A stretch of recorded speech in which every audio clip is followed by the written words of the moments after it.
Hola, ¿cómo están? Jóvenes, ¿me pueden ver? Lo que no se puede ver. Ya. Bueno, está encendido el video. Empezamos entonces. Buenas tardes, ¿cómo están? ¿Cómo están? Buenas tardes. Ya estamos bueno, a unos días de la prueba, pero ustedes tranquilos porque han estudiado y están estudiando y van a seguir estudiando. Lo importante es ingresar a la prueba con esa confianza y bueno, también. Siempre, ¿no? Siempre una oración antes de ingresar, dependiendo, ya no importa la religión que profesen, pero siempre encomendarse e ingresar a la prueba tranquilo, respirar profundo, por lo menos 10 veces respiramos y saben que así funciona también mejor nuestro cerebro, porque se oxigena también, ¿sí? Hola, buenas tardes. Se oxigena nuestro cerebro. Cuando nosotros sabemos respirar de forma adecuada, también nuestro cerebro se está oxigenando y podemos responder de mejor manera a nuestras diferentes actividades, que en la prueba va a ser cuál nuestra actividad mental, ¿verdad? Y para eso debemos estar muy tranquilos. Entonces, vamos ahora a presentar, a ver, por favor, voy a presentar en este momento dónde están Lucas, los... tu cámara parece que está abierta. Perdón, Tu cámara voy a parece que compartir. está abierta. Está encendida mi cámara, pero no sé, a ver, ¿será que está muy oscuro? A ver, fíjese, está encendida mi cámara. Ujú. Sí, parece que está tapadita. Algo así tapado. No, no está, no está tapada. Así como hace rato conversamos, está lo mismo, pero no sé qué habrá sucedido. A ver, está encendida. Ahí. Y ahí está encendida, ¿ve? Ujú. Bueno, vamos a iniciar entonces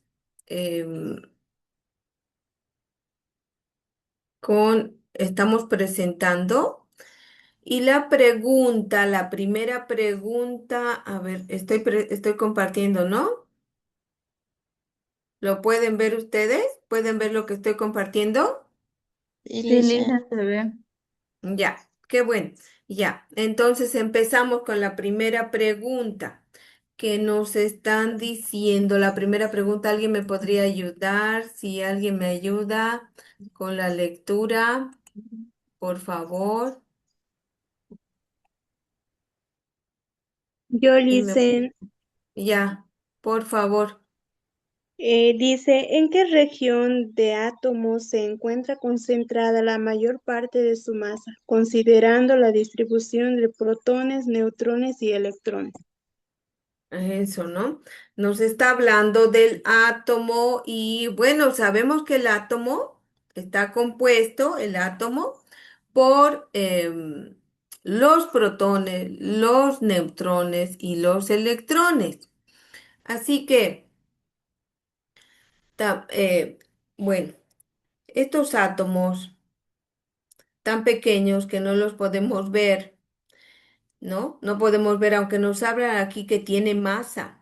El átomo tiene masa. Nos pueden preguntar de esa manera si el átomo tiene masa. Entonces, sí tiene masa y la mayor parte de su masa está concentrada en el núcleo.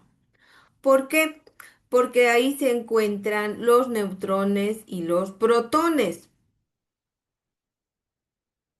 Sí, ¿no se puede ver la pantalla completa? Ya, a ver, voy a solucionar eso, No, ¿ya? no sé. No, Lice, no se ve. A ver, voy a dejar de compartir y espérenme un momentito. Ujú, ya, ahora sí, otra vez voy a compartir. Aquí está. A ver, me van a avisar si se ve completo la pantalla. No, tampoco se puede ver. Un ratito. Esto creo que tengo que ampliar. Ujú.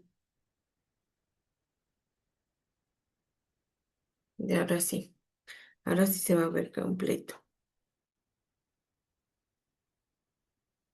Ahora sí se ve la pantalla. No completo, ¿no? No está completo. Más grande esto. Esto así. Ahora sí. Compartimos. Entonces ahora, asistencia, preguntas. Esta es. No sé qué estaba compartiendo yo. Bueno, ahora sí me pueden ver, ¿no?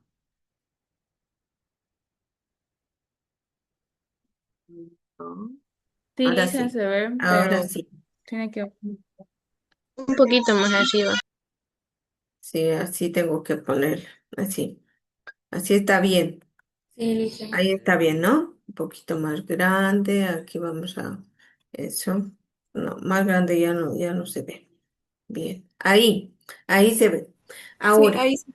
La actualizo. ujú, ya. ¿Por qué entonces se encuentra la mayor parte de su masa del átomo en el núcleo?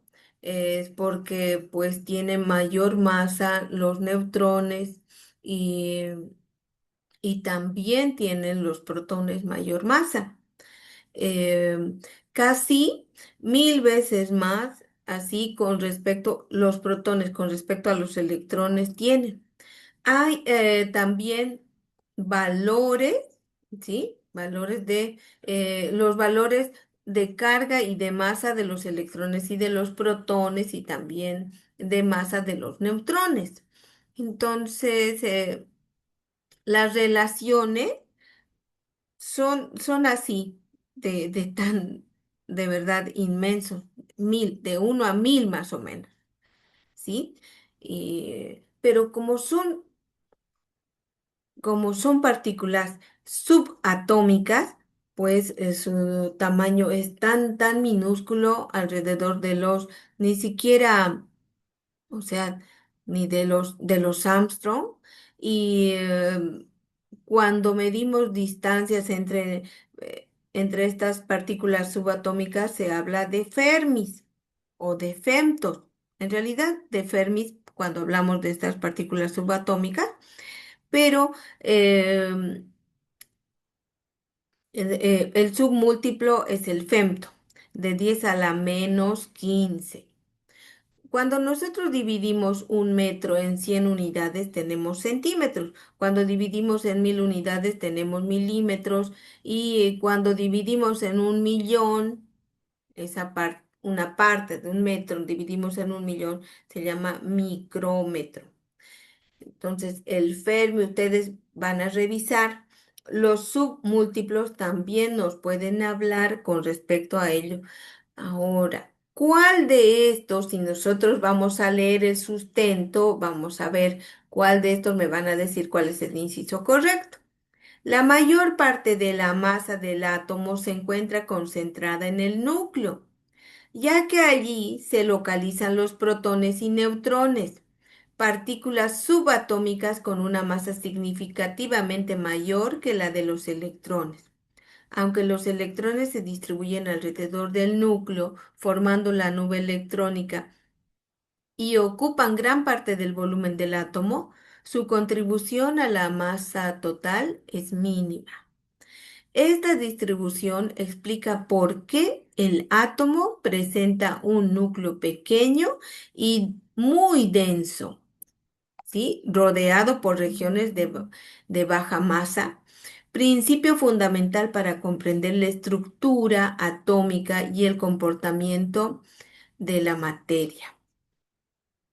Sí, es la base de la física y la química, ¿no? Cuántica, de la cuántica en realidad.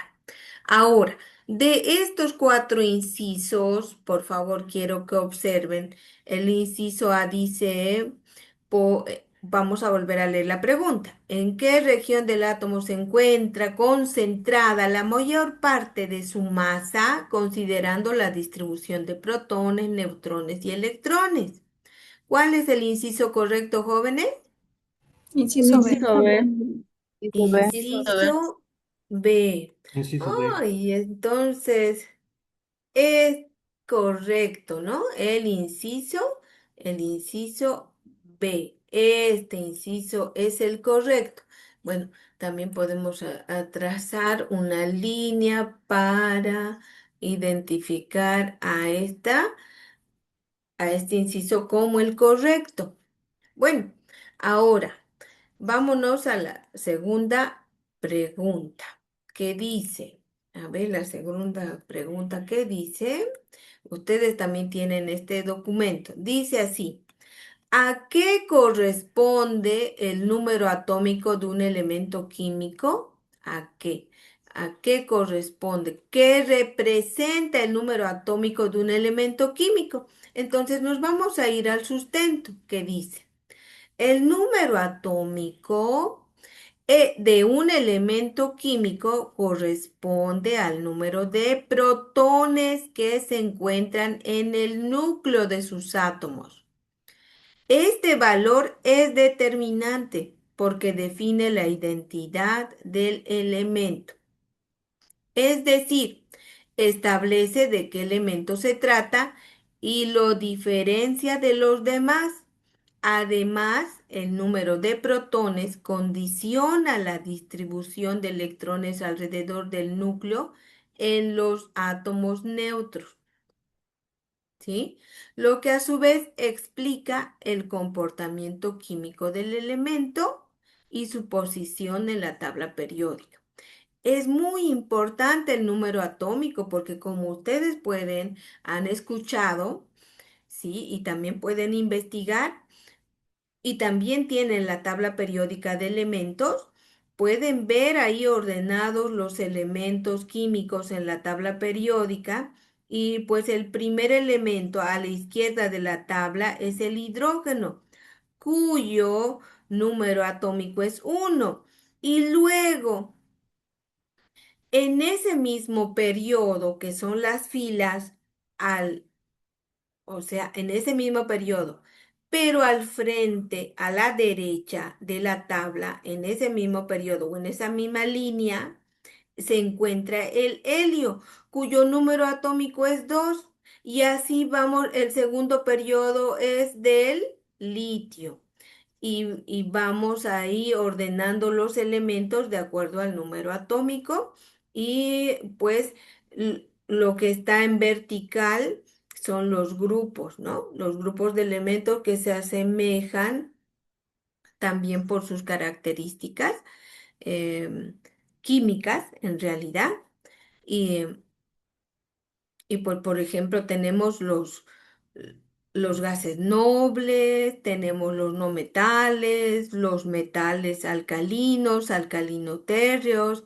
Por eso dice que este número atómico nos hace, es como su identidad del elemento. Ningún otro elemento químico va a tener el número atómico de 1, porque el 1 es del hidrógeno y el 2 es del helio y el 3 es del litio y así vamos por ejemplo, del oxígeno, del carbono, ¿cuánto será su número atómico, jóvenes? Que son los elementos que nosotros tenemos en nuestro propio cuerpo, igual que el hidrógeno, igual que el carbono, igual que el oxígeno, y también que consumimos, ¿no? Las proteínas, los alimentos que nosotros consumimos son también producto de la química, ¿sí? Son química. Desde cuando los árboles hacen su savia bruta y lo transforman en savia elaborada por la fotosíntesis y luego nos dan frutos y esos frutos contienen elementos químicos. Todo es química alrededor y también dentro de nuestro cuerpo. Así que no se van a olvidar. Número atómico es como la identidad del elemento químico. Ningún otro elemento químico puede tener uno similar. Todos los elementos químicos tienen su propio número atómico, así como ustedes tienen su nombre, ¿no? Su número de carnet. Ninguno otro debería de tener igual. Ahora, em, también nos habla de que este número atómico es la cantidad de protones que existe en el núcleo. Eso es cierto. Y este número atómico se representa con la letra Z.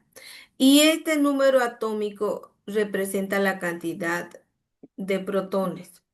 Pero también cuando nuestro átomo es neutro, no tiene carga, también la misma cantidad de protones tiene el átomo que electrones, o sea, la misma cantidad. Si tiene 7 protones, tiene 7 electrones cuando un átomo es neutro, basal o basal. Bueno, vámonos entonces a los incisos. ¿Qué dice? ¿A qué corresponde el número atómico de un elemento químico? Inciso A, B, C o D. Inciso B, Escucho Lisa. Inciso B. al número de protones. ¿Ven? Que se saben, qué excelente. Un aplauso para ustedes. Así que pasamos al número 3. Dice así, considerando la composición del núcleo atómico, ¿en qué condición dos átomos del mismo elemento se denominan isótopos? Isótopos. Iso es igual. Pero vamos a leer el sustento, luego la explicación y vamos a elegir la respuesta correcta. Sustento. Los isótopos son átomos de un mismo elemento. Ya eso ya estará claro. De un mismo elemento. ¿Sí? Son átomos de un mismo elemento. Entonces, eso quiere decir que su número atómico es el mismo. Entonces dice que poseen el mismo número de protones en el núcleo, lo que significa que comparten el mismo número atómico. Sí, si no, no serían iguales. Y por tanto, la misma identidad química. Sin embargo, ahí está el pero, que se diferencian en el número de neutrones. Ah, ya, entonces en el núcleo, como los protones se mantienen constantes, los neutrones son los que van a cambiar en cantidad, lo que provoca variaciones en la masa atómica. Entonces, debido a que las propiedades químicas dependen principalmente de la configuración electrónica, los isótopos presentan comportamientos químicos muy similares. No obstante, las diferencias en el número de neutrones pueden generar cambios en las propiedades físicas, como la masa, la estabilidad nuclear o la radiactividad, aspectos relevantes para aplicaciones científicas y tecnológicas. En- Ustedes saben del carbono. El carbono tiene isótopos. El carbono 12, el carbono 14.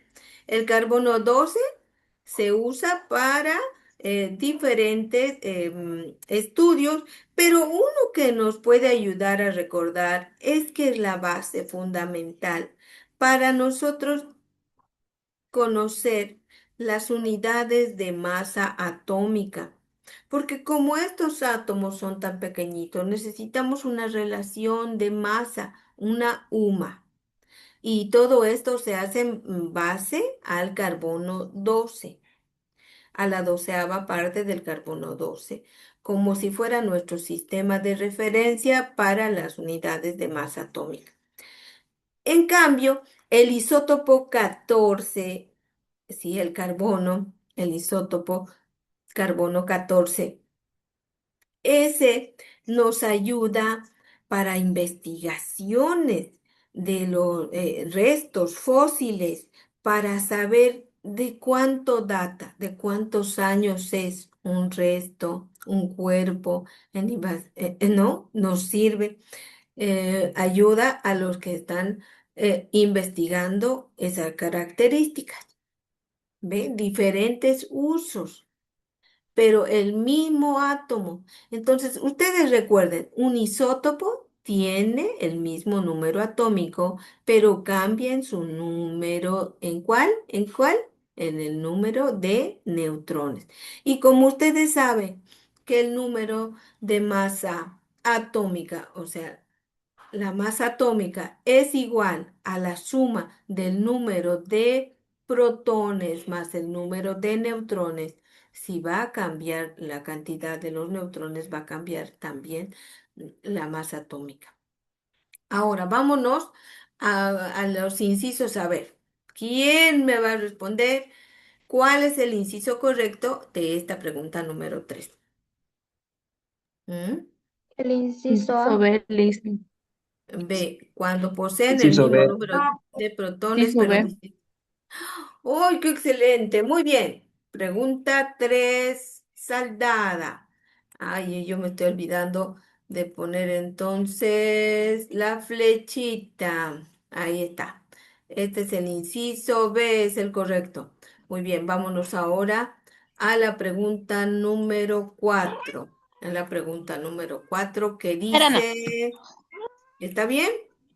Está bien, ya. A la pregunta número 4. Dice la pregunta número 4. La organización de la tabla periódica responde a un criterio fundamental que permite explicar la repetición periódica de las propiedades químicas de los elementos. Considerando este principio de ordenamiento, en función de qué magnitud se organiza principalmente la tabla periódica. Ya ustedes ya saben. ¿Cuál es? ¿Qué inciso es el correcto? Inciso C. Eso, Sí. acabamos de decir que es en función del número atómico en orden creciente, es decir, en función de la cantidad de protones que existe en el núcleo de cada átomo. Sí, Bien, Lice. excelente. ¿Quién ha respondido? Yo, Lice. Aldair. Muy bien, Aldair. Felicitaciones. A ver, dice, la tabla periódica se organiza en función del número atómico. Excelente. Y como ustedes saben, la tabla periódica está organizada por grupos, ¿sí? Grupos o familias y por periodos, ¿no? Grupos o familias, los verticales, las columnas y a ver, y los periodos son los horizontales, ¿no? Los horizontales. Ahora la pregunta 5. Vámonos por la pregunta 5. ¿Alguien me puede ayudar a leer? Por favor. ¿Quién? Por favor. Yo, Yo, Lisa. Liz, Ya. Gracias. Oh, ¿cómo A se ver, denominan aquellos elementos que presentan propiedades intermedias entre los metales y los no metales? ya. Propiedades intermedias, ¿no?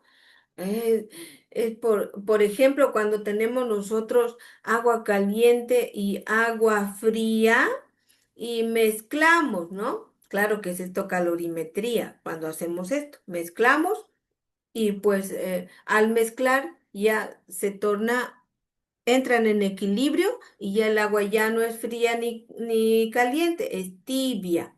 Así más o menos los metaloides o se comportan de cierta manera de acuerdo a las condiciones también en las que se encuentran. Pero vamos a leer. Los metaloides son elementos que presentan propiedades físicas y químicas intermedias entre las de los metales y los no metales. Desde el punto de vista físico, pueden mostrar cierto brillo, porque esa es la característica de los metales jóvenes.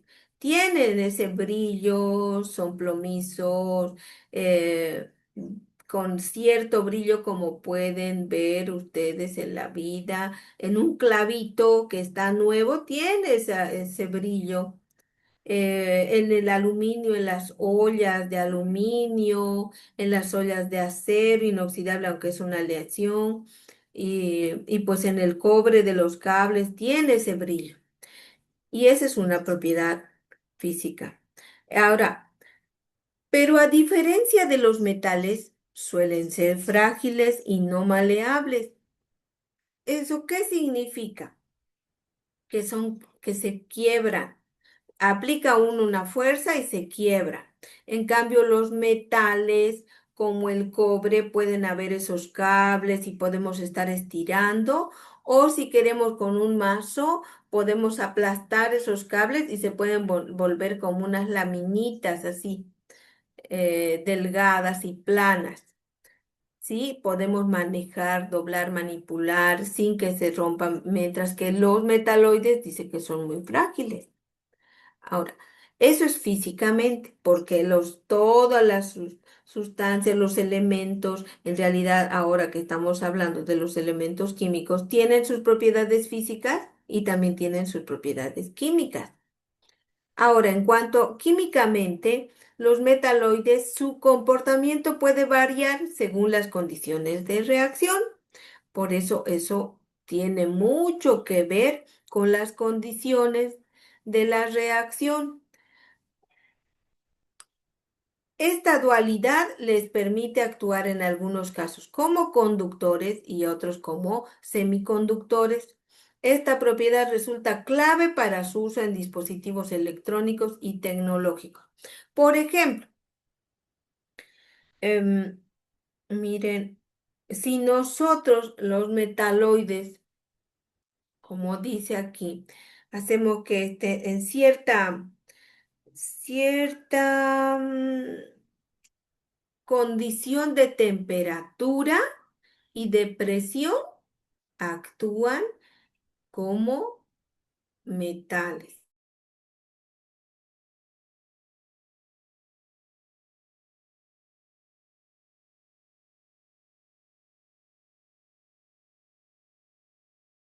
Mm, Esas condiciones cambiamos y ya van a ser de diferente manera sus características, ¿ya? Estos metaloides se llaman también semimetales, ¿sí?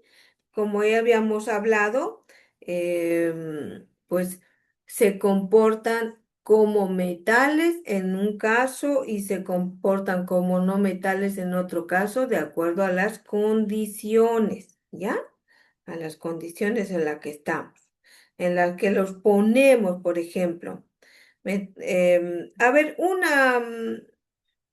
unos ejemplos de metaloides para que se acuerden en el examen. ¿Qué ejemplos podríamos poner? Por ejemplo, uno de ellos puede ser el silicio. El silicio es un metaloide. ¿Y dónde lo encontramos al silicio? En los vidrios. A ver, en algunos casos.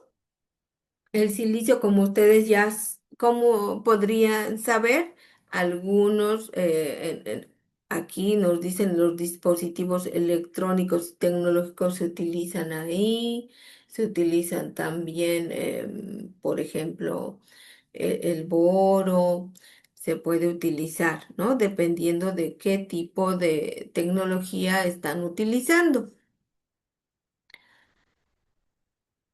Ya, ahora. En los incisos, ¿cuál será el correcto? Los metaloides, dice, ya, pero ya hemos Inciso respondido, ¿no? B. El inciso B, ya está respondido, Inciso B. ya está respondido ahí. Gracias. La pregunta 6.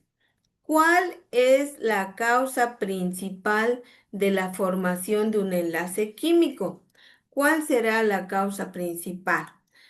Em, en el sustento. Ya. Cuando hablamos de enlace químico, estamos hablando de unión, ¿no? Pero para que se unan, como en la vida diaria, en la vida también cotidiana, cuando a ver, se unen, una pareja tiene que haber atracción ¿no? Tiene que haber, o sea, una en el matrimonio, tiene que haber amor. Primero es atracción y luego interacción. Ahora, en química, vamos a leer este sustento. El enlace químico se forma como resultado de la interacción entre los electrones de valencia. em, los electrones de valencia son aquellos que están en el último nivel del átomo, o sea, en el nivel más superficial. Y estos, pues cuando no están en octeto, cuando no son 8, usualmente, solamente en el helio y en el hidrógeno son 2 en su nivel porque son átomos muy pequeños, pero los otros quieren llegar a 8 electrones para llegar a una estabilidad. Y cuando son, en el caso de los metales, por ejemplo, el litio, que tiene 3 con 2 en su primer nivel está bien, el otro tiene solo uno y quiere llegar al octeto, pero no puede. Pero, ¿qué es mejor? Donar su electrón y quedarse con los dos o compartir su electrón dependiendo de la unión, del enlace, de las condiciones también. Por eso mismo, aquí en el argumento, vamos a seguir leyendo, dice. La interacción, a ver, el enlace químico se forma como resultado de la interacción entre los electrones de valencia y los núcleos de los átomos involucrados. Desde la química, esta interacción implica un equilibrio entre fuerzas de atracción y de repulsión.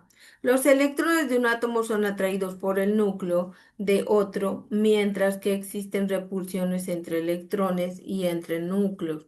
Cuando el balance de estas fuerzas conduce a una disminución de la energía total del sistema, se alcanza una configuración más estable, lo que favorece la formación de enlaces.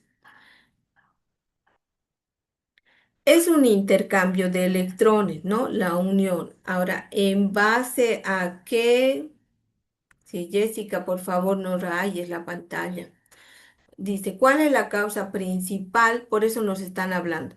¿Cuál es la causa principal de la formación del enlace químico? Es esa.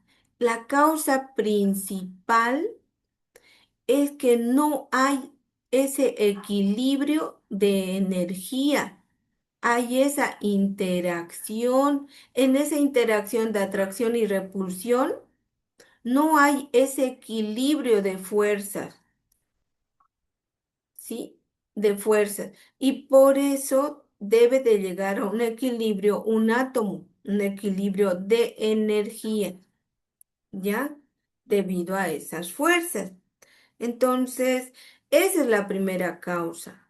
Pero aquí, ahora, en los incisos que estamos viendo por aquí, ay, aquí estamos viendo, ¿no? En el organización, aquí en el 6. En este vamos a ver,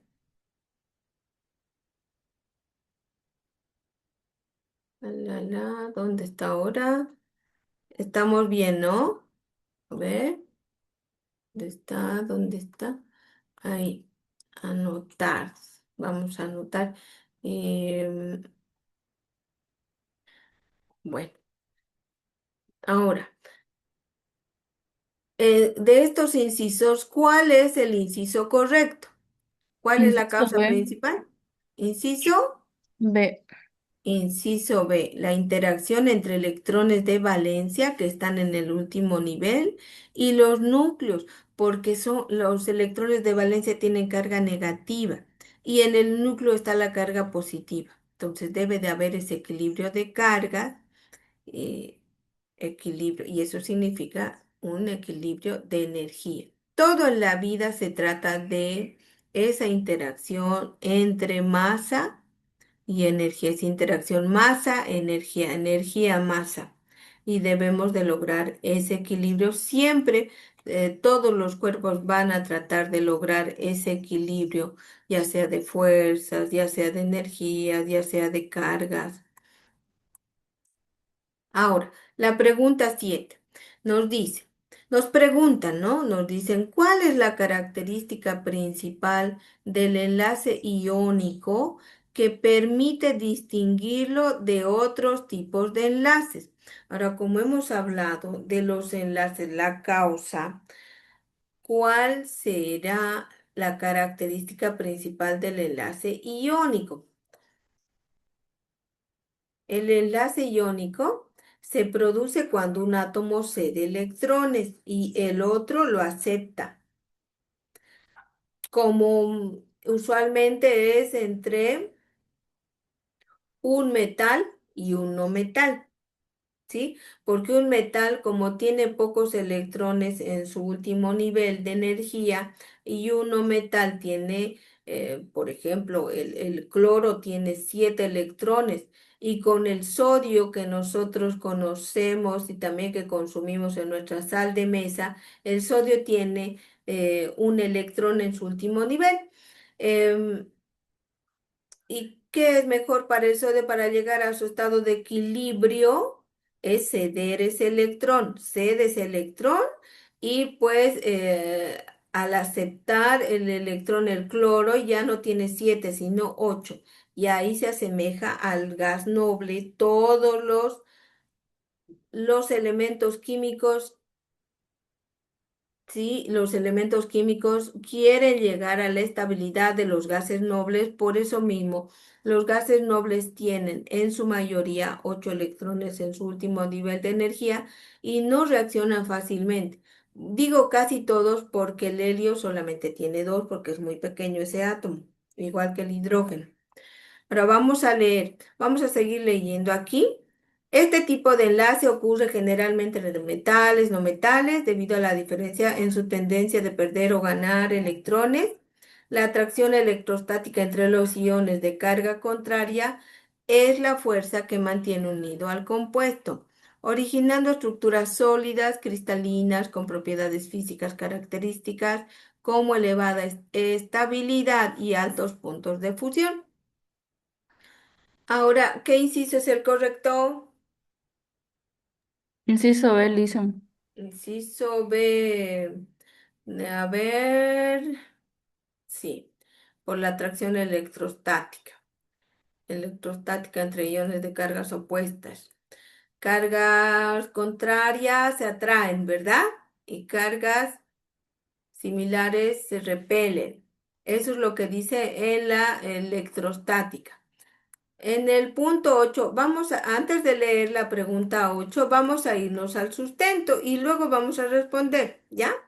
Vamos a ir y a ver quién me puede ayudar a leer el sustento, por favor, de la pregunta número 8. Esta no la vamos a leer. Aquí vamos a leer el sustento, a ver, por Dicen, por favor. favor, ¿podría mostrar la respuesta de las 7 un ratito? Ay, ya, perdón, así a veces yo me acelero. Ya. Vamos a ir ya. Esta es la respuesta correcta. ¿Ven? Esta. Se produce, el inciso B, se produce por la atracción electrostática entre iones de cargas opuestas. ¿Sí? Entre iones de cargas opuestas. Ustedes saben que cargas opuestas se atraen, cargas iguales se repelen. Y como el metal tiene carga positiva, cuando en realidad este va a perder su electrón, ¿no ve? Su electrón va a perder. Los metales pierden, ceden electrones fácilmente para llegar a su estado de equilibrio. Y los no metales, ellos son los que capturan, los que reciben los electrones. ¿Ya? Y esto, ¿cómo se genera? Se produce esta atracción electrostática entre cargas. Las que son más fáciles de salir son la de los electrones del último nivel. Ese electrón del último nivel que es atraído por las cargas positivas del no metal es atraído y luego va a ser parte de los electrones del no metal, que di el ejemplo del cloro, que tiene en su último nivel 7 electrones. Con ese electroncito del sodio ya tiene 8 electrones y ahí ya está en equilibrio, o sea, está más estable, ¿sí? Está más estable. Y el sodio que ha cedido su electroncito ahora ya se volvió sodio más uno, porque tiene pues en su núcleo tiene una carga positiva, por demás, ¿no ve? Porque ha cedido, no ha perdido, ha cedido un electrón para encontrar ese equilibrio. Por eso el inciso B es la respuesta correcta. Ahora vámonos a la 8. Les decía, vamos a cambiar de modalidad. Ahora vamos a leer el sustento, ¿ya? A ver qué dice. La fórmula química de un compuesto indica el tipo de elementos presentes, ¿ya? Cuando tenemos una fórmula química de un compuesto cualquiera, de un compuesto químico, indica qué elementos presentes hay. Por ejemplo, la del agua que todos conocemos y todos a veces dicen H2O, así fácil, ¿no? H2O, los que no saben de... Bueno, em, pero en realidad deberíamos decir cómo. ¿Cómo deberíamos los que saben de química? Dos átomos de hidrógeno y un átomo de oxígeno conforman el agua. ¿Sí?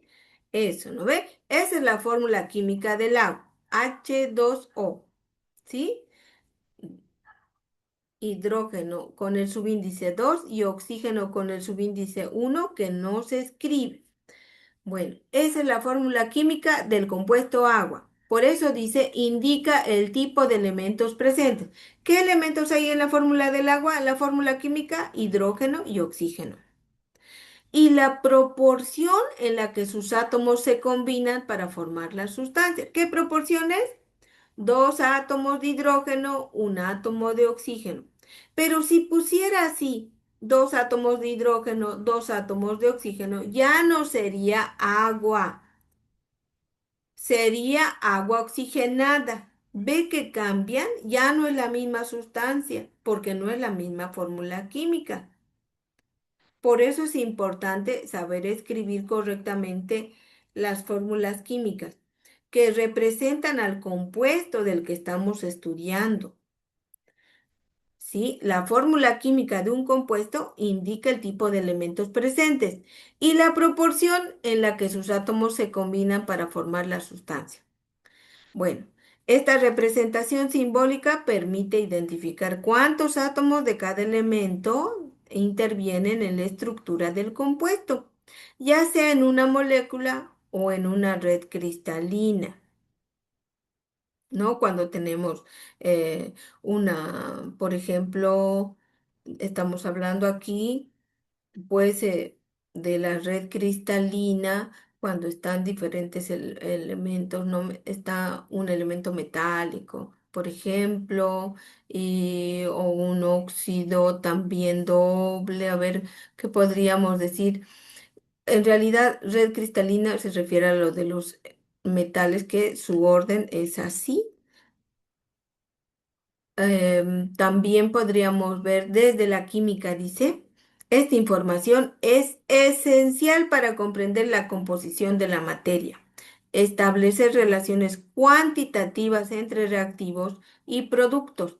¿Qué quiere decir establecer relaciones cuantitativas? Esto es decir, cantidad, tener la noción de la cantidad, de cuánto está reaccionando, cuánto necesitamos para que haya una reacción, exista una reacción, cuánto de un reactivo, de un compuesto químico necesitamos para que éste se transforme en un producto deseado, ¿sí?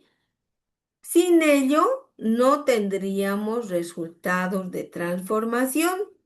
Eso es lo que hacen en las industrias químicas, eso es lo que se hace en la cocina usualmente, pero no sabemos, algunos que preparan la comida no lo hacen con, utilizando la ciencia, lo hacen simplemente por costumbre porque esos saberes han sido transmitidos por sus madres, por sus, ¿no? Abuelitas, por una persona ha sido transmitido a otra persona. Pero cuando queremos hacer así en forma mucho más grande, por ejemplo, si queremos elaborar fideos, como hacen los fideos Lazzaroni, ya ahí hay una formulación química, cuánto de harina, cuánto de huevo, ¿no? Van a colocar, cuánto de sal, ya. Y la sal saben que es cloruro de sodio. Y bueno, hay diferentes sustancias, ¿no? Que se introducen en un reactor y luego se obtiene un producto. Por eso es importante la fórmula química, entender qué elementos están presentes y cuál es la proporción de sus átomos, ¿ya? Porque si no, si cambiamos esa proporción, ya no va a ser la misma sustancia química, porque su fórmula química va a ser diferente. Y ahí nos hablan de los cálculos estequiométricos, que pues los cálculos estequiométricos son esos cálculos que hacemos, por ejemplo, si necesitamos, ¿no? En una reacción, 1 gramo de ácido clorhídrico más 20 gramos de sodio, será cuánto vamos a obtener de hipoclorito de sodio en estas condiciones, nos dan esos ejercicios, ¿verdad? ¿Se acuerdan? Cuando estaban en colegio. Entonces vamos a volver, una vez que ya hemos hablado aquí, les voy a preguntar y ustedes responden. Dice, ¿qué información proporciona la fórmula química de un compuesto respecto a los átomos que lo constituyen? Inciso A, únicamente el estado físico en que se encuentra la sustancia. Inciso B, el tipo de elementos presentes y la proporción en que sus átomos se combinan. Inciso C, solo la masa molar del compuesto. Inciso D, la energía liberada, absorbida en una reacción. ¿Cuál es el inciso correcto? Inciso B. Inciso B. Inciso B. ¿Se ven? ¿Ven? Ese es el inciso correcto. El inciso B, el tipo de elementos presentes. Entonces, ay, yo le he trasladado la flechita. El inciso B. Así como pueden eh, acabamos de leer y ustedes rápidamente lo respondieron. Ya, vámonos entonces a la pregunta siguiente, que es la 9, que nos dice, a ver, vamos a leer la pregunta 9, nos dice así. Y vamos a hacer como en el anterior, ¿ya? Está mejor así, ¿no? Sustento. Una sustancia pura, porque puede haber contaminada, puede haber con cierta impureza. No todo, en verdad, está puro. No hay así una pureza. Ni el agua, a veces, ni el agua tiene ese 100% de pureza, solamente agua. No. Hay sales, hay iones, ¿verdad? El aire tampoco es solo nitrógeno y oxígeno. Hay otros gases más también en una cierta proporción. Entonces, una sustancia pura se caracteriza por poseer una composición química definida y constante. Eso van a recordar. De una sustancia pura, la composición química está definida y es constante, lo que significa que está formada por un solo tipo de componente, ya sea un elemento o un compuesto químico. Puede ser solamente, por ejemplo, solo oxígeno o puede ser un compuesto, dióxido de carbono. Tiene ahí oxígeno, pero también tiene carbono y están enlazados, ¿no? Es enlace covalente. Ahora, esta composición fija se mantiene independientemente de la cantidad. Si, por ejemplo, tenemos oxígeno puro, si tenemos 100 gramos de oxígeno puro o 1 gramo de oxígeno puro, Eso no va a cambiar, no porque sean 100 gramos ya va a ser impuro. Si nos dicen que esa sustancia es pura, aunque sea 1 gramo, 100 gramos, 1000 gramos, va a ser igual puro, ¿no ve? Por eso no depende de la cantidad que una sustancia o un elemento sea puro. Se refiere a otros procedimientos.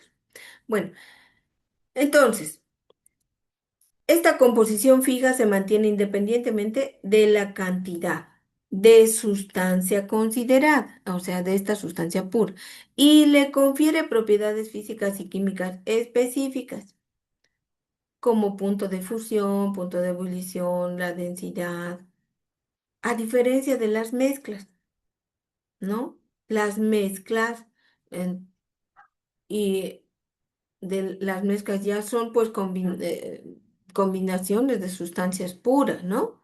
Sí, como dice su nombre, mezclas.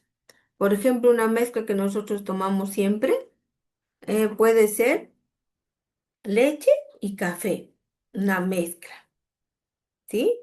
Ahora, las sustancias puras no pueden separarse en componentes más simples mediante métodos físicos, ya que su estructura responde a una combinación química definida.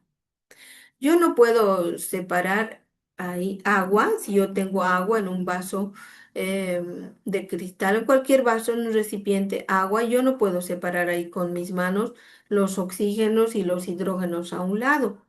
Así con mis manos no puedo hacer. Ese sería un proceso, un método físico, pero no lo puedo hacer. Puedo hacerlo por un método químico, sí. Por eso ya que eso es, ¿por qué? Porque su combinación definida, su combinación química no me lo permite, ¿sí? Bueno, entonces ya sabemos que hay sustancias puras y hay también mezclas de estas sustancias, ¿ya? Ahora vamos a ver la pregunta 9 y dice. En la clasificación de la materia, estamos hablando de clasificación de la materia. En la clasificación de la materia, considerando la uniformidad de su composición y la imposibilidad de separarla mediante métodos físicos, ¿cuál es la característica principal que define a una sustancia pura? Y ustedes, por favor, díganme cuál es el inciso correcto. Pueden observar. ¿Cuál es? El inciso B. El inciso B. Este mismo es que dice que posee una sustancia pura, posee una composición química definida, que también es constante y formada por un solo tipo de componente. Eso no significa que sea solamente, por ejemplo, mm, solamente carbono o solamente oxígeno, no. Puede ser, sí, carbono o oxígeno, pero también puede ser el agua, puede ser un cierto ácido que es puro, solamente se encuentre ahí el ácido o cierta base, como el hidróxido puro, un hidróxido, por ejemplo, el hidróxido de sodio o el ácido sulfúrico puro. Pero hay algunas sustancias que no pueden llegar a una pureza del 100% así en la vida real. En el papel podemos decir que puede estar al 100%. Hay algunas sustancias, pero otras no pueden. Siempre hay algo por su composición, por su estructura. No se puede, no puede llegar a ser. Por ciertas propiedades físicas y químicas no se puede. Por ejemplo, el agua, el alcohol etílico no puede llegar al 100%, a menos que sea una tecnología altísima, pero así al 96% puede llegar porque forma una mezcla azeotrópica con el agua. ¿Qué significará azeotrópica? Entonces ustedes pongan de lo que estoy hablando, las palabras, las preguntas que tengan ahí y eso les va a dar más pautas para su investigación, eh, para su conocimiento también, ¿no? Eso. A ver, vámonos entonces a la pregunta número 10. ¿Así les parece, no? Como estamos haciendo o ya. Díganme si no. Ahora, el sustento de la 10 dice, las mezclas homogéneas se caracterizan por presentar una composición uniforme. Por presentar a nuestros ojos, se ve todo uniforme, pareciera que fuera una sola sustancia, pero es una mezcla homogénea. La característica es que presenta una composición uniforme. No hay variación en su presentación, en toda su extensión y por manifestarse como una sola fase visible, lo que impide distinguir sus componentes a simple vista. Desde la química, esto se explica porque las sustancias que conforman la mezcla se encuentran distribuidas de manera homogénea a nivel molecular o iónico, como ocurre en las soluciones. Por ejemplo, a ver, una mezcla homogénea que podemos nosotros recordar es y degustar también es el cafecito. Café, si por ejemplo, si tenemos un Nescafé, un café instantáneo, tenemos agüita caliente, azúcar, ve, es mezcla. Agua, azúcar, el café instantáneo.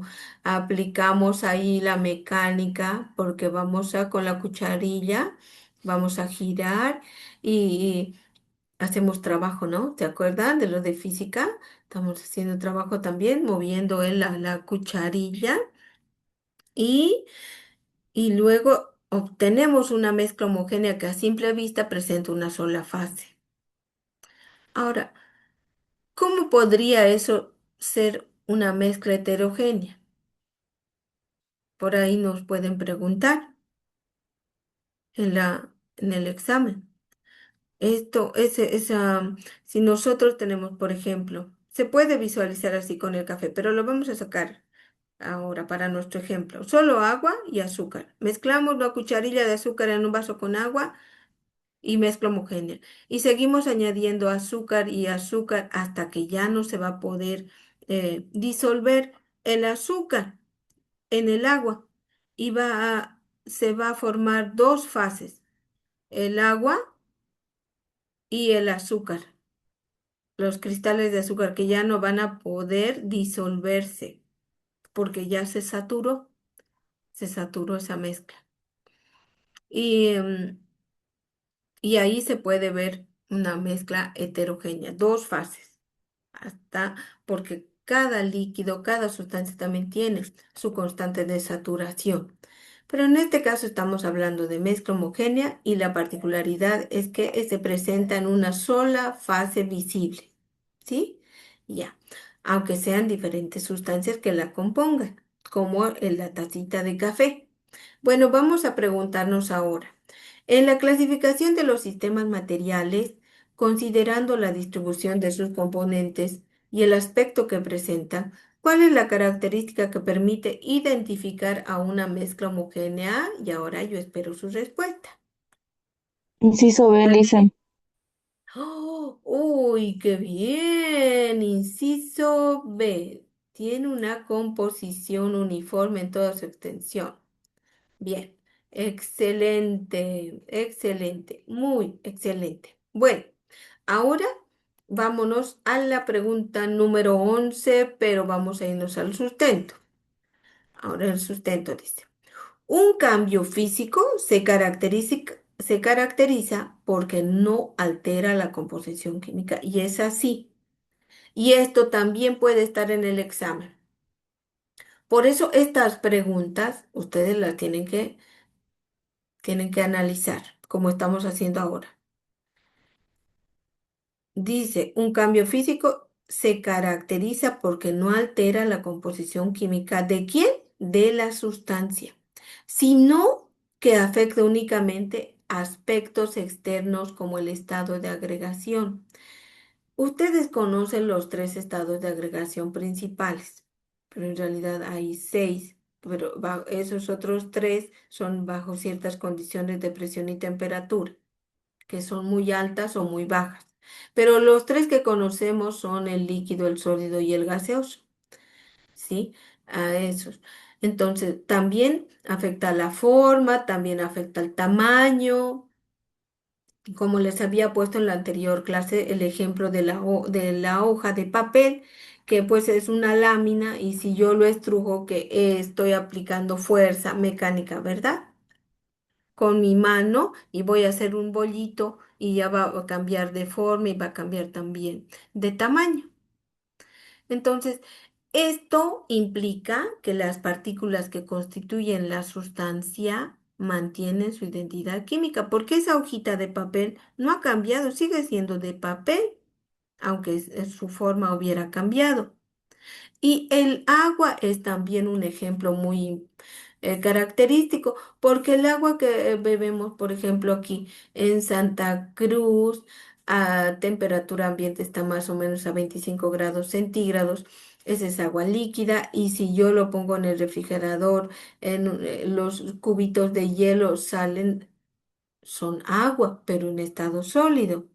Y si también esa agüita lo hago hervir, que estaba a 25 grados centígrados, lo hago hervir y luego esos vapores se ven cuando empieza a hervir, esos son vapores de agua y está en estado gaseoso, pero sigue siendo agua, ¿sí?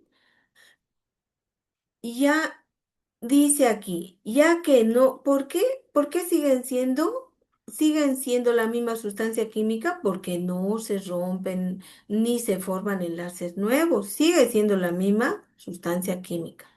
Entonces, estos ejemplos de cambios físicos incluyen la fusión, la evaporación, la fragmentación de un material. Si se corta esa hoja de papel, se divide en dos, sigue siendo hoja de papel. Estos cambios suelen ser reversibles y no implican reacciones químicas, lo que permite distinguirlos claramente de los cambios químicos en los que sí se generan sustancias nuevas con propiedades diferentes. Esa hoja de papel, si yo la quemo, ya no es hoja de papel, ¿no ven? Eso es un proceso químico que es la combustión. Ahora, vamos a preguntarnos, en el estudio de las transformaciones de la materia, considerando si se modifica o no la naturaleza de las sustancias involucradas, ¿cuál es la característica que define a un cambio físico? A ver, ¿cuál es? Mi querido Inciso B, jóvenes, no altera es la composición química. eso, no altera. Y todos habían sido aquí inciso B. Ya no mentí, no, creo que va a variar en la siguiente, tal vez. Bueno, inciso B, no altera. Bueno, ahora nos vamos a la pregunta número 12, pero vámonos al sustento. ¿Qué dice? ¿Alguien? ¿Será que alguien lo puede leer el sustento, por favor? Mientras yo tomo un poquito Yo de agua. elijo. Gracias, le escucho. La ley de conservación de la masa establece que durante una reacción química la masa total de los reactivos es igual a la masa total de los productos. Este principio se explica por qué los átomos no se crean ni se destruyen, sino que únicamente se reordenan al, al romperse y formarse nuevos enlaces químicos. Aunque las sustancias iniciales se transforman en otras diferentes, la cantidad total de la materia permanece constante. Esta ley constituye un fundamento esencial para el balanceo de ecuaciones químicas y para los cálculos estequiométricos, ya que Ujú. garantiza que toda reacción química respeta la conservación de la materia. Eso sería, Sí, Lisa. gracias, muchas gracias. La ley de la conservación de la masa, la primera ley de Lavoisier, que es considerado como el padre de la química, nos dice que la masa de los reactivos va a ser igual a la masa de los productos. Y eso es estequiometría 1, en la base fundamental, sino cómo haríamos nuestros cálculos. Em, Aunque antes, ustedes saben que antiguamente pensaban que había una energía como un ente al que llamaban el flogisto, que existía en los reactivos y luego al combustionar ciertas sustancias eh, se desalojaba de ahí o se iba de ahí como un alma, algo así que decían el flojisto, cuando había la alquimia, cuando todavía estaba desarrollándose la química. Pero después ya se hicieron investigaciones, no se toman en cuenta los gases. Por ejemplo, cuando nosotros hacemos, combustionamos, por ejemplo, el papel que les hablaba y tenemos las cenizas del papel, pueden ver que se desprende ciertos gases, ¿no? Ciertos gases. Si la combustión es completa, se va a desprender dióxido de carbono. De cualquier combustión, siempre se va a desprender dióxido de carbono. Y esa también puede ser una pregunta. Cuando se quema algo y esa combustión es completa, siempre se va a producir dióxido de carbono más agua. Cuando la combustión es incompleta, dióxido de carbono más monóxido de carbono más agua. Y si se forma hollín, también se va a producir carbono. Entonces, eso es fundamental recordar, que la masa de los reactivos va a ser igual a la masa de los productos. ¿Sí? Esa es la primera ley, la ley de la conservación de la masa. Ahora, vamos a leer. En el estudio de las reacciones químicas, considerando los cambios que experimentan las sustancias y la forma en que se transforman sus componentes, ¿qué establece la ley de la conservación de la masa respecto a la cantidad de materia involucrada en una reacción? ¿Y cuál es el inciso correcto? Es el Inciso C. Es en este caso, miren, el inciso C. La masa total de los reactivos es igual a la masa total de los productos. Y eso también hicimos en el colegio. Hacían las reacciones y luego hacíamos em, la sumatoria, ¿no? La sumatoria de las masas y hacíamos ejercicios. Entonces solamente estamos recordando, estamos recordando. Ahora, en la pregunta número 13, pero nos vamos a ir al sustento, donde dice, el pH es una magnitud que mide la concentración de los protones, o sea, de los hidrógenos con carga positiva, ¿sí? Hidróneos. Los protones o hidróneos es el hidrógeno H y con la carguita más arriba, ¿no ve? A ver, ¿dónde está mi anotador? Voy a anotar aquí, aquí. Protones, así. Ay, se está desapareciendo aquí, ¿no? Más uno, así, así de esa manera. Ay, no, se ha desaparecido. Aquí vamos a ver con este texto. Aquí vamos a poner que H.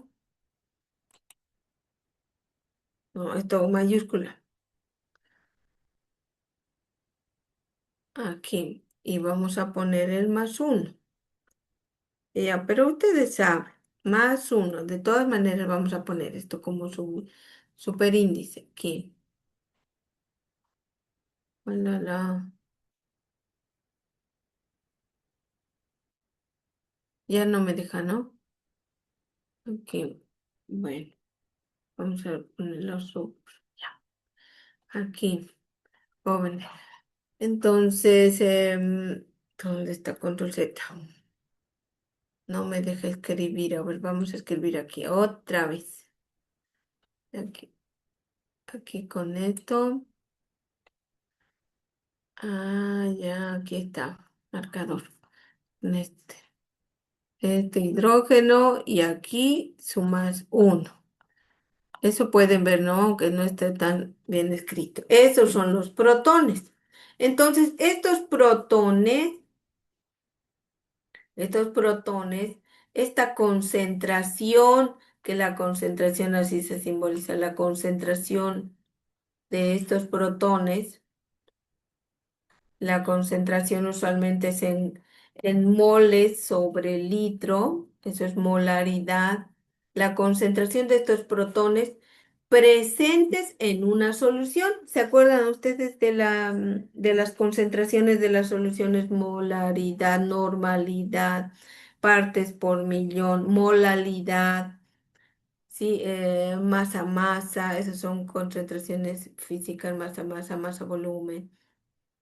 Bueno, esa concentración de los protones de estas cargas que usualmente tienen o desprenden los ácidos, ¿sí? En una solución, estos tienen que estar en una solución acuosa para que haya estos protones. No puede estar en seco, tiene que estar en una solución. Este valor permite establecer si una solución es ácida, es neutra o es básica. Cualquiera de los dos, de los tres en realidad. En realidad ácida y básica, porque neutra tiene un valor de 7. Si vamos a ir nosotros a la escala de pH, el pH va desde 0 a 14. Y cuando el pH es igual a 7, la solución es neutra o la muestra es neutra. Cuando va de 0 a menor a 7, no igual, menor a 7 es ácida. Mayor a 7 hasta 14 es básica, ¿no? En función de la mayor o menor presencia de protones en el medio. Y el medio debe de ser acuoso. La escala de pH facilita la comparación del comportamiento químico de distintas soluciones y resulta fundamental para comprender procesos químicos, biológicos, ya que numerosas reacciones dependen directamente del grado de acidez o basicidad del entorno. Y así mismo es. Por ejemplo, cuando nosotros preparamos lo que hacemos en casa, alguien ha hecho mermelada o su mamá o alguien hubiera hecho mermelada. La mermelada, para que tenga ese gusto no empalagoso, tiene que tener un pH igual entre 3 a 4. ¿Y cómo podemos lograr? Adicionando limón, ¿no? Que tiene el ácido, el limón. O también podríamos comprar ácido cítrico de la farmacia, pero mejor algo natural. Mire, cuando cuando algunas sustancias necesitan ese cambio, ese pH, que esté en ese pH para mantenerse. Igualito, otra función de cuando elaboramos mermelada, de que su pH sea entre 3 y 4 y para mantener esa mermelada por mayor tiempo si no queremos utilizar conservantes, porque a ese pH es más difícil que los microorganismos vivan, aunque hay microorganismos que se habitúan a ese pH también, pero es más difícil, ¿sí? Igual hay otras sustancias que tienen, que podemos nosotros conocer en los libros, sus pH, como la sangre, como la leche y otras sustancias. Por ejemplo, la leche. Si nosotros la volvemos más ácida con gotitas de limón a la leche, hacemos que la caseína, decante, ¿verdad? Y conseguimos nuestro quesillo, solamente adicionando un poquito de limón. Entonces, eso es ciencia, eso es también saber, pero con conocimiento con investigación, con ciencia ya se vuelve un conocimiento. Es para que se acuerden de sus ejemplos de los pH. El pH va de 0 a 14 y nos mide la magnitud de concentración de protones. ¿Quiénes son los que dan protones? Los ácidos. Y estos protones deben estar en solución acuosa, es decir, que ese ácido debe estar disuelto en agua, no seco, para que se pueda medir este pH. ¿Ya? Em, A ver, vamos a preguntarnos entonces en el 3, la pregunta 13, ¿qué dice? En el estudio de las soluciones acuosas, considerando el comportamiento químico de los ácidos y las bases. ¿Qué magnitud permite determinar el grado de acidez o basicidad de una solución? ¿Y cuál es la respuesta? Inciso C, el Es pH. el inciso C. El inciso C, como ustedes pueden ver, es el pH el que mide la concentración de protones en la solución. Entonces, siempre es importante leer todo, todo. No nos vamos a emocionar en el examen porque tenemos 1 minuto y unos segundos más para poder analizar. Ahora, 14. El sustento vamos a leer, ¿no? Ay, esto vamos a borrar. Ujú. ¿Alguien puede ayudarme a la lectura, por favor? Del sustento, el Yo le hice- sustento. Ya. Lorena, Los, por com- favor. los compuestos orgánicos se caracterizan principalmente por la presencia de enlaces entre átomos de carbono e hidrógeno, lo que constituye el rasgo distintivo de la química orgánica. El carbono posee la capacidad de formar enlaces estables consigo mismo y otros elementos, lo que permite la existencia de una gran diversidad de estructuras moleculares, desde cadenas simples hasta compuestos complejos.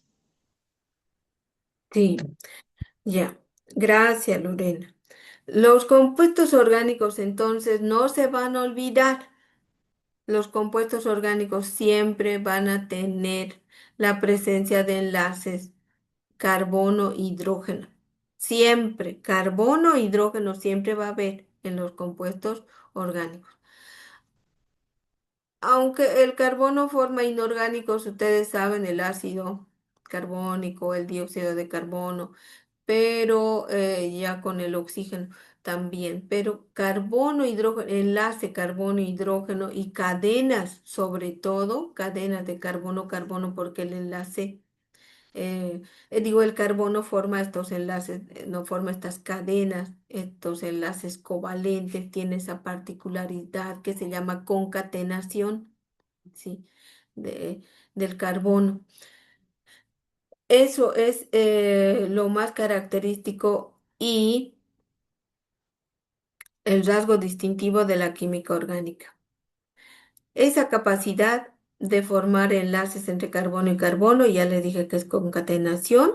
Y bueno, también hay la polimerización que ocurre cuando tenemos un alqueno y este alqueno va a formar una cadena grande de dobles enlaces entre carbono y carbono, se va a ir, va a seguir una secuencia. ¿Sí? De pequeños alquenos que van a ir desarrollando esa cadena, que van a ir uniéndose a esa cadena. Esa es otra ciencia aparte, o sea, es en base a la química orgánica, pero como es tan grande, ¿sí? De los polímeros que nosotros, todos los plásticos en realidad, ¿no? Se llama así química de los polímeros. Ahora vámonos a la pregunta que dice, en el estudio de la química orgánica, considerando la estructura y composición de las sustancias que forman parte de este campo, ¿cuál es la característica principal que permite identificar a los compuestos orgánicos? ¿Cuál es? Inciso ¿Qué D. Inciso C, inciso? Inciso C. Eso es, eso, el inciso C. Muy bien. La presencia de enlaces entre átomos de carbono e hidrógeno, pero que estos formen cadenas, ¿no? Cadenas. Puede ser cadenas de dos, aunque sea dos carbonos, de tres, de cuatro. Muchos carbonos, como, por ejemplo, a ver, ahora que no hay GLP. A ver, del GLP nos pueden hablar. ¿Cuáles son los hidrocarburos que forman parte del GLP? El del GLP, ¿no es? Gas licuado de petróleo en las garrafas que tenemos de 20 kilogramos. ¿Qué hidrocarburo está ahí dentro? el propano y el butano. El propano y el butano están ahí dentro en cierta proporción cada uno y pues forman el GLP. Y eso sí lo podemos obtener aquí en Bolivia porque tenemos ese petróleo liviano que en su mayoría tiene el, el metano. ¿Sí? Ese gas natural que nosotros, no se dice así, el gas que utilizamos el metano para las casas también, las que tienen esas conexiones de gas domiciliario, utilizamos el metano. También los automóviles utilizan gas, pero para automóvil con alguna modificación, un aditivo. Igual tiene el metano es carbono, hidrógeno 4, ¿no? Y el butano, carbono 4 hidrógeno, ¿cuánto? Jóvenes, ¿cómo son los alcanos? Su fórmula, carbono N, hidrógeno 2N más 2. Si estoy hablando del butano, que es 4 carbonos, el hidrógeno va a ser hidrógeno, si es 2N más 2, 2 por 4, 2 por 8. 4, 8 más 2, 8. más 2, 10. 10. 10. Ese es el butano. Carbono 4 hidrógeno 10. Sí. Y si hablamos del propano, a ver, del propano, carbono 3 hidrógeno, ¿cuánto? 12. 2 por 3,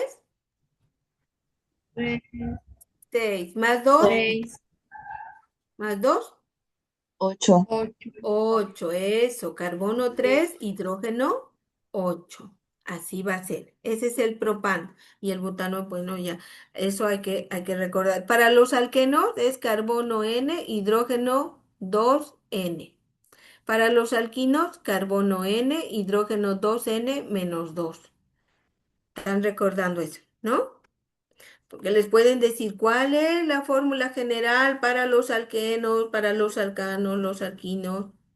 Sí, porque estamos aquí hablando de química orgánica. Bueno, entonces continuamos con la pregunta 15, pero vámonos al sustento y yo quisiera que me ayude alguien, por favor, a leer. Yo le hice. Gracias, Alina. Los hidrocarburos son compuestos orgánicos formados únicamente por átomos de carbono e hidrógeno, lo que los distingue de otros compuestos orgánicos que incorporan elementos adicionales como oxígeno, nitrógeno o azufre. El carbono actúa como el elemento central debido a su capacidad para formar cadenas y estructuras variadas, mientras que el hidrógeno completa la estabilidad de dichas estructuras. Esta composición simple permite una amplia diversidad de hidrocarburos, como alcanos, alquenos y alquinos, que constituyen la base de números. Ujú. Ya, sí, así es como dice, como acaba de leer nuestra compañera Alina. Ya. Ahora, los hidrocarburos, entonces no nos vamos a olvidar. Únicamente los hidrocarburos únicamente formados por carbono e hidrógeno, como el propano y el butano, ¿verdad? Carbono, el propano, carbono 3 hidrógeno 8. El butano, carbono 4 hidrógeno 10. Solo carbono e hidrógeno. Pero los compuestos orgánicos son grandes, son muy grandes. Entonces, por eso nos dice que, por ejemplo, hay otros compuestos orgánicos que están compuestos que tienen el oxígeno en su composición. ¿Y cuáles son ellos? A ver, por ejemplo, los alcoholes, los éteres, los aldehídos, las cetonas, los ácidos carboxílicos, los ésteres, tienen oxígeno.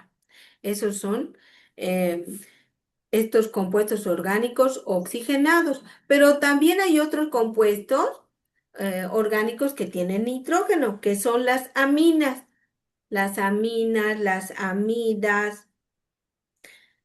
y las amidas también tienen oxígeno, aparte del nitrógeno,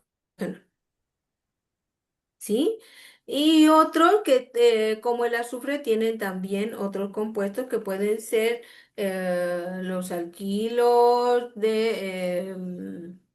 a ver, puede ser el metil cloro, los alquilos de algún halógeno, ¿no? Porque los halógenos son ah, el cloro, el yodo, el bromo, el astato, ujú, o los oxigenoides también, que son el azufre, el selenio, el teluro. ¿Sí? Ellos pueden estar también presentes en los compuestos orgánicos. Pero cuando hablamos de hidrocarburos, los hidrocarburos solamente tienen carbono e hidrógeno. Puede ser una pregunta capciosa, ¿no? Compuestos orgánicos que solamente tienen en su composición carbono e hidrógeno. ¿Cuáles son? Los hidrocarburos. Y aquí en la respuesta, ¿cuál es? ¿Qué inciso? Dice Inciso C. aquí, ese carbono e hidrógeno, porque nos está preguntando eso, ¿no? ¿Cuál es exclusivo de los hidrocarburos? El carbono y el hidrógeno. Inciso, inciso C, carbono e hidrógeno. Vámonos ahora a la pregunta 16. 16, el sustento. El estado sólido se caracteriza por presentar forma fija y volumen fijo. ¿Cuál sería un estado sólido? A ver, una canica de vidrio con la que juegan. Un estado sólido, forma fija. Nuestro celular, forma fija y volumen fijo. Eso está en estado sólido. Luego, debido a que sus partículas... ¿Por qué está en estado sólido? ¿Por qué tiene su forma fija y su volumen fijo? Porque se encuentran muy próximos, sus partículas se encuentran muy próximas entre sí y están ordenadas y unidas por fuerzas de atracción intensas, entonces difícil que se desordene. Esta disposición limita el movimiento de las partículas que solo pueden vibrar alrededor de posiciones definidas, lo que impide cambios espontáneos en la forma y el volumen del sólido. Esta organización interna explica propiedades como la rigidez, la baja compresibilidad. Rigidez es que no van a cambiar, ¿no?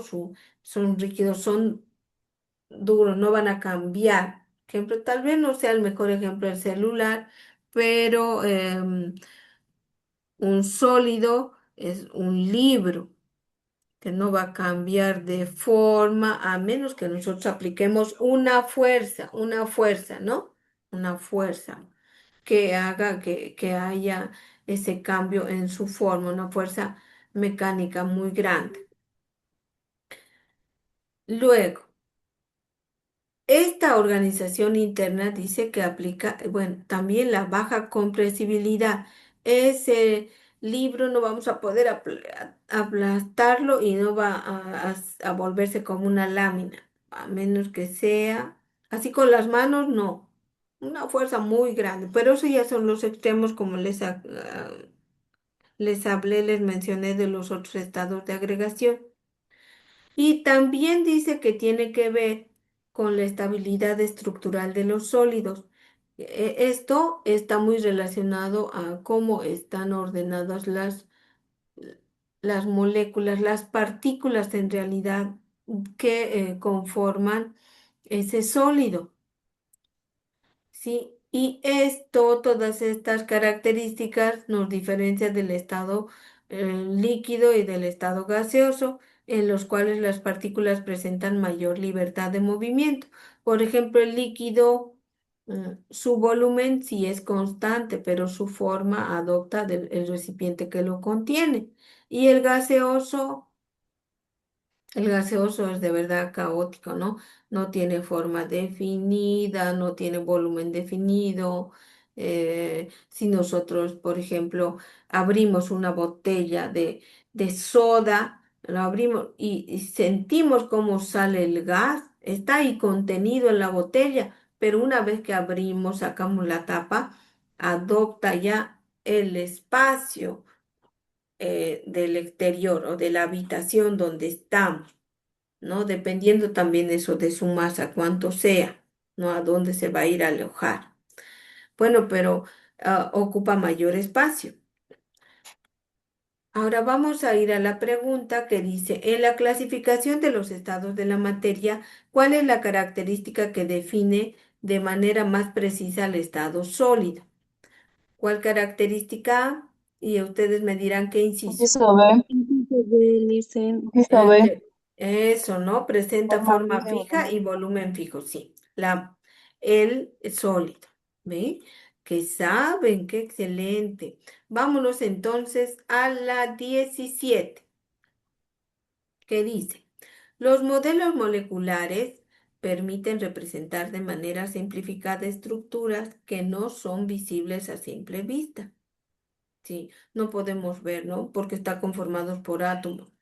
Entonces, como la disposición de los átomos dentro de una molécula y el tipo de enlace que los une, también eso se representa por modelos moleculares. Desde la química, estos modelos no reproducen la realidad de forma exacta, es cierto, sino que facilitan la comprensión de la geometría molecular, la orientación espacial, em, de los enlaces y las relaciones entre los átomos. Gracias a estas representaciones es posible interpretar propiedades químicas, predecir comportamientos de las sustancias y comprender cómo la estructura molecular influye en la reactividad y en las características físicas de los compuestos. Si nosotros escribimos en el cuaderno la formulación química y colocamos, como les decía, por ejemplo, el oxígeno, -1. En algunos textos dice que su valencia es -1, -2, pero el -1 lo anotamos a veces en nuestro cuaderno, pero no existe más que unos microsegundos, será milisegundos, ese oxígeno es muy inestable. O cuando colocamos el metano lo escribimos así, carbono y, a ver, aquí el carbono, vamos a anotar, esperemos que no se desaparezca, aquí, ustedes están viendo, aquí el carbono, el, el metano, vamos, estamos dibujando, aquí, aquí. Este carbono que está enlazado a 4 hidrógenos, así lo dibujamos. Así está plano. Esta estructura está plana. Su geometría la estamos viendo plana, pero no es así esta geometría molecular.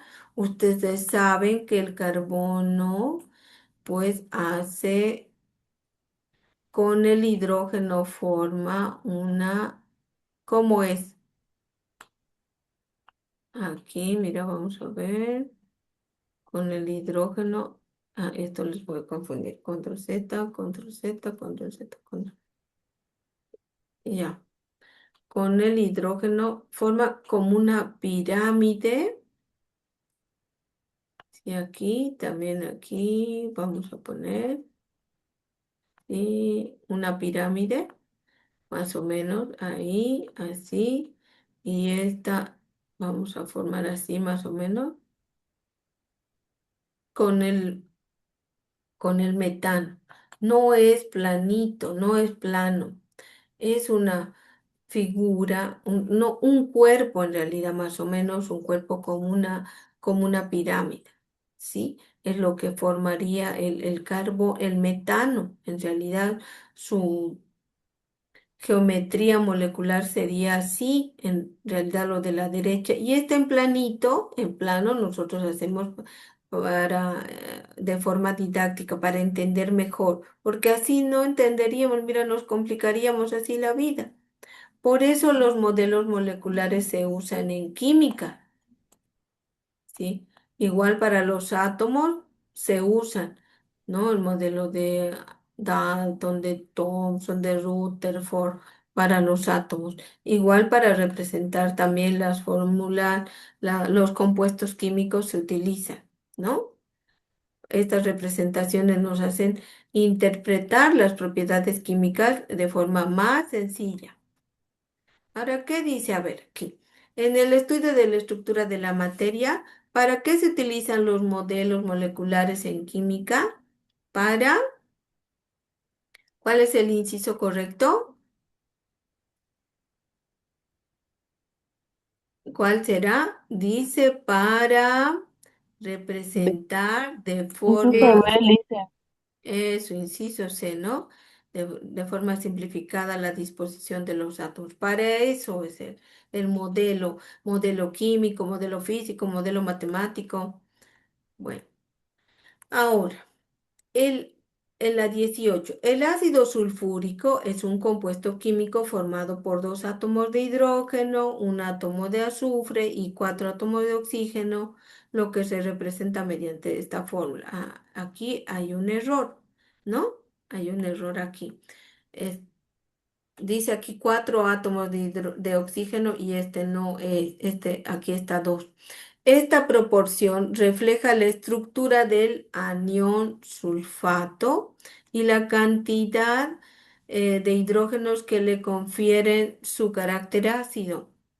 La correcta formulación de los ácidos oxoácidos o oxácidos requiere comprender la relación entre el elemento central y el oxígeno y el hidrógeno, así como la conservación de la carga, aspectos fundamentales en la química del nivel secundario. Ahora, dice, ¿cuál es la fórmula química correcta del ácido sulfúrico, uno de los ácidos más importantes de la industria y en procesos químicos? Esta es la correcta. ¿Cuál es la correcta, jóvenes?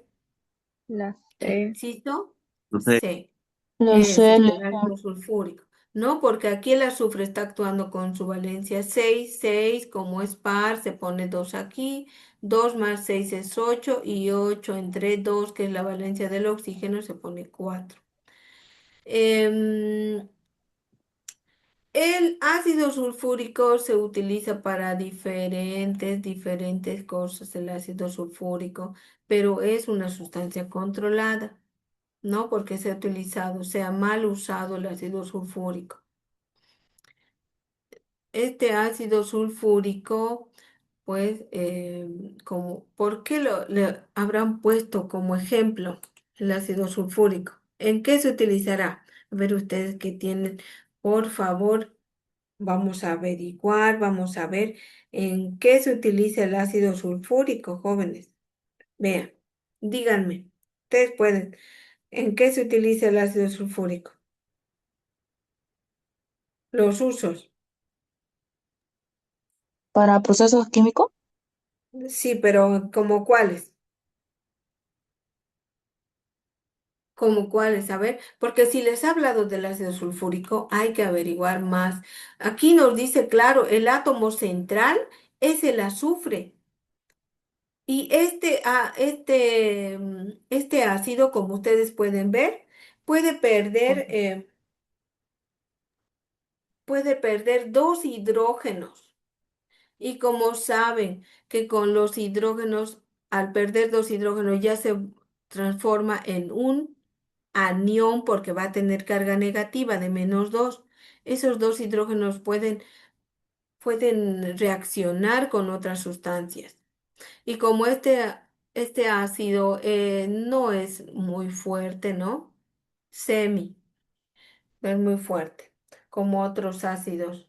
Usualmente el ácido mm, clorhídrico es fuerte, es uno de los más fuertes, pero este ácido sulfúrico entonces por sus características se usa en la industria química, como ustedes saben, en la producción de fertilizantes, ¿sí?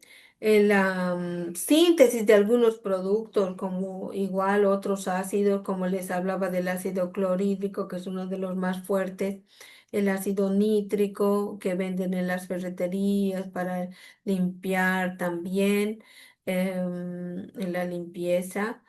Luego se usa en los pigmentos, el ácido sulfúrico está en las ferreterías, en los diferentes pigmentos, pinturas, colorantes, explosivos también está. Y este ácido sulfúrico antes se usaba también y se usa, ¿no? En diferentes, en las baterías también se usa el ácido sulfúrico, en las baterías de plomo y ácido.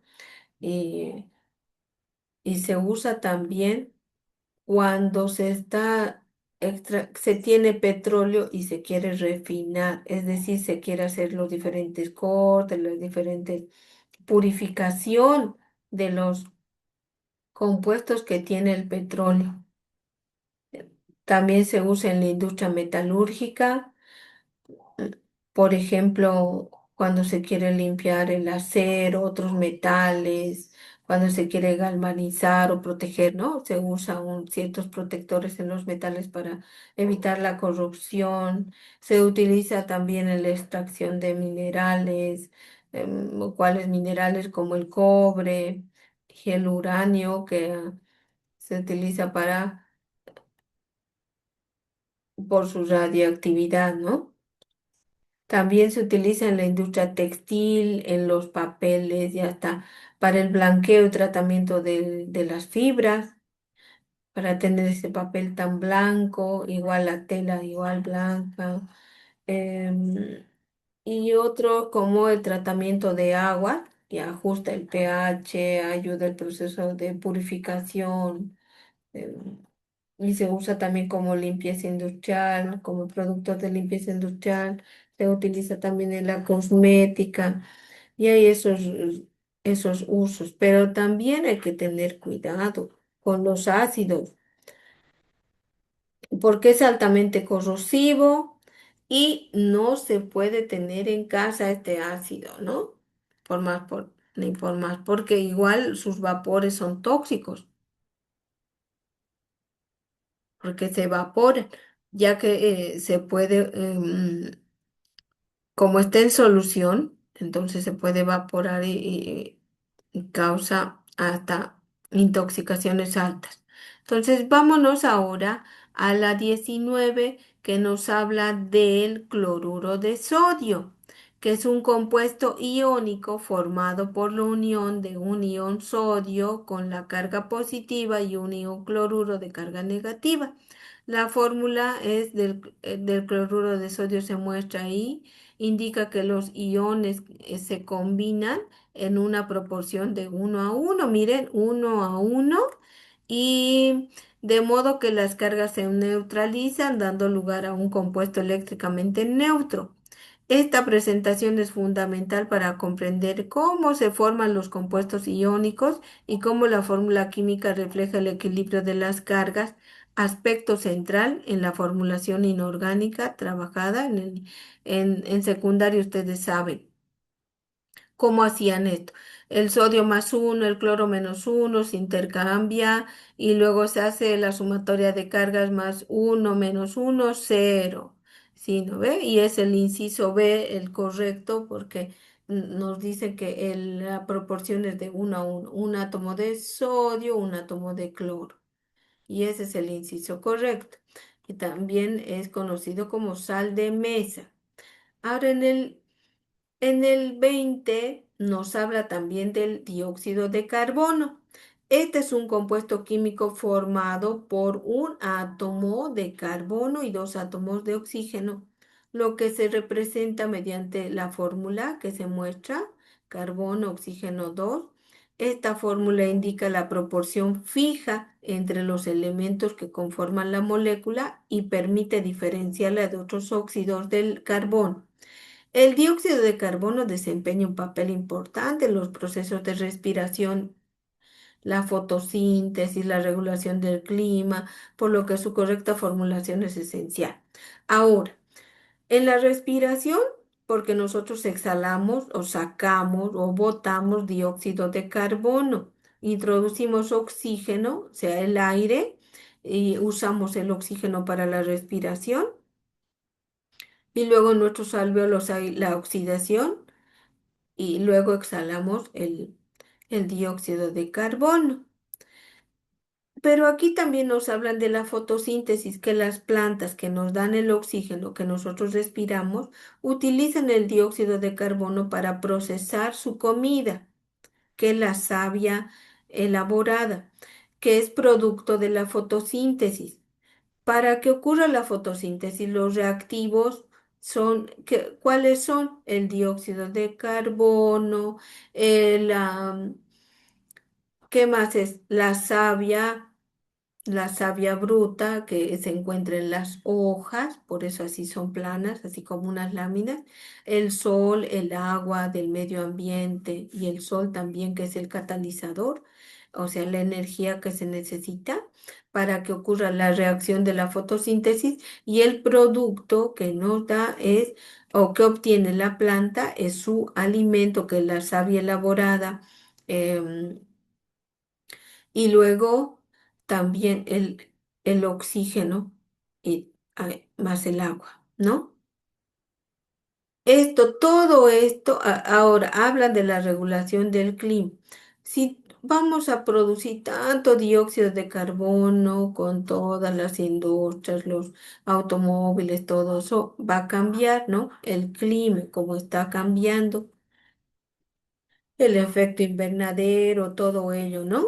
Lo que está ocurriendo, por eso mismo hay que evitar hacer quemas, utilizar, no, bueno, siempre hay que utilizar menos posible la energía o innecesariamente, ¿no? Algunos dejan los ventiladores o el aire acondicionado, las luces, o queman la basura, y eso genera también que cualquier combustión se genera, ya les había comentado, dióxido de carbono, y eso causa el efecto invernadero, y las plantas que cada vez talan por el crecimiento también de la ciudad y todo, ya no hay todavía, más bien por suerte en Santa Cruz sí, ¿no? Hay mucha vegetación, pero en otros lugares no. Sí. Esto ahora de la 20, el inciso. ¿Qué inciso es el correcto? ¿Cuál es la fórmula química del dióxido Inciso B. de carbono? ¿Mm? Inciso B. B. Inciso B Ese, dice. pues, es el inciso B. Como pueden ver, es el inciso B. Correcto. Ustedes ya, de verdad, está excelente. Ahora voy a dejar de compartir, y no sé por qué no saldrá. Mira, está como si estoy, pero encendiendo la cámara, y al principio estaba con la cámara encendida, ¿no? Y ahora no sé qué habrá pasado. Bueno, está como nubladito, no sé. A ver, ¿a dónde se irá? ¿Dónde es esto? A ver, se desenfoca mi fondo. No sé. Bueno, ahora, mire. ¿Alguna duda? ¿Algo que quisieran, por favor, consultar? No hay, está muy claro. De veras. Sí, Bueno, mismo. diga, mire, yo qué les puedo decir del examen. Ustedes vayan con esa confianza. Gracias, Delmi. Gracias. Con esa confianza, vayan. Si van a llevarse así algún morralcito, algo, pero está prohibido, ¿no? Solamente bueno, su carnet y el formulario que deben de llevar, y eviten de llevar gorras, porque es insulso. Solamente puede ser una bandolerita pequeña y lo dejan ahí adelante, porque dejar allá afuera, como ha pasado, ha pasado ahí para los maestros, igual en los exámenes han dejado ahí afuera algunas personas que estaban vendiendo algún refresco, algo ahí, lo dejaban y desaparecía. O sea, la señora que vendía ya lo vendía todo y ya se iba, se olvidaba seguramente que tenía encargado esas cosas, ¿no? O lleven un flipper con su formulario para que no se doble, sí, y eso. O tal vez un tablerito, un tablero simplemente ahí y el formulario y su billetera con su documento de identificación. Y respiren profundo si se ponen nerviosos. Yo sé que es difícil, pero no es imposible. Así les deseo los mejores éxitos y que todos ingresen al FM. Bueno, un gusto. Hasta luego, hasta luego, hasta Gracias, luego, Licen. hasta Hasta luego, luego. hasta luego. Gracias, hasta Gra- luego. A Hasta ustedes, luego, Liz. gracias. Hasta luego, éxitos. Luego, Licen. Hasta luego, éxitos, éxitos.